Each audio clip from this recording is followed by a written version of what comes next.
My stepsister always stole everything I ever tried to get, so this time I let her know the wedding venue I wanted ahead of time. It started when we were kids. I'd mention wanting a bike. She'd get that exact model for her birthday.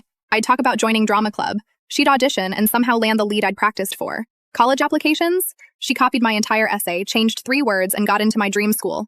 I didn't. The worst was Bryce. I'd been dating him for 8 months when she came home for Thanksgiving, squeezed into a dress 2 sizes too small, and spent dinner laughing at his dumb jokes. By Christmas, she was sending me photos of them together. They were engaged within a year. So when Landon proposed, I knew exactly what would happen. My fiancé wanted Rosewood Manor. Gorgeous estate with century-old gardens, floor-to-ceiling windows, and a 2-year waiting list. Perfect venue. We'd already toured it twice. But I told my stepsister something different. At Dad's birthday dinner, I gushed about the Riverside Pavilion downtown. It's industrial chic, I said, pulling up photos. Exposed brick, string lights, incredible water view. Landon and I are obsessed. She leaned in, studying every detail. I watched her eyes narrow with that familiar calculation. When's your date? She asked. September 14th, I lied smoothly. Our real date was September 21st. Putting down the deposit next week. 2 days later, Mom called. My stepsister had just gotten engaged to Trevor, some guy she'd been dating for 4 months. They needed a venue fast, September 14th specifically. Could I give her the Riverside contact? I sent it immediately. Then I called Rosewood Manor and moved up our deposit. They just had a cancellation for September 21st. I paid the $3,000 non-refundable fee that afternoon. For 6 months, my stepsister posted constant updates about the Riverside Pavilion. Photos of table settings, the exposed brick backdrop, her color scheme. She tagged me in everything with "Great minds think alike" and "You inspired me, big sis." I liked every single post. Meanwhile, Landon and I kept our actual venue completely off social media.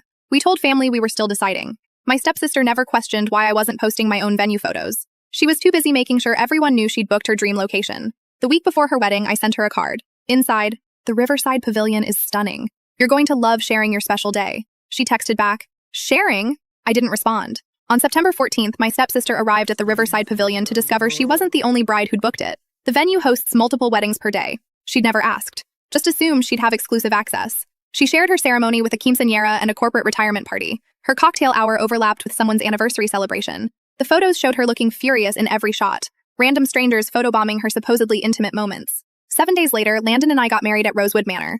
Exclusive access. Private gardens. Everything perfect. We didn't invite my stepsister. When she called screaming about the venue mix-up, I said, "I didn't lie. I told you exactly which venue I wanted you to have." Then I hung up and turned off my phone. Dad called the next day, furious that I'd sabotaged her wedding. I reminded him about Bryce, about every stolen opportunity, about 24 years of her taking everything I wanted. "She finally got something that was actually meant for her," I said. My stepsister and I haven't spoken in 3 years.